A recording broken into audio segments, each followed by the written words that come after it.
കോപം അധർമ്മമാണെന്നും അതിനാൽ ഒഴിവാക്കപ്പെടേണ്ടതാണെന്നുമുള്ളത് നാം കേട്ടു വളർന്ന പാഠം.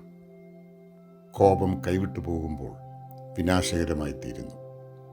അത് സൃഷ്ടിക്കുന്ന ഒരു അന്ധതയും ബധിരതയുമുണ്ട്.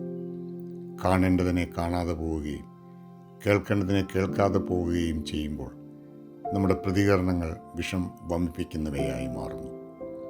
പൊട്ടിത്തെറിക്കുന്ന കോപം മൂലം മറ്റുള്ളവരെ നാം മുറിവേൽപ്പിക്കുന്നു എന്ന് മാത്രമല്ല, ലോകത്തിന് മുൻപിൽ നാം അറിയാതെ നിസ്സാരരായി തീരുകയും ചെയ്യുന്നു.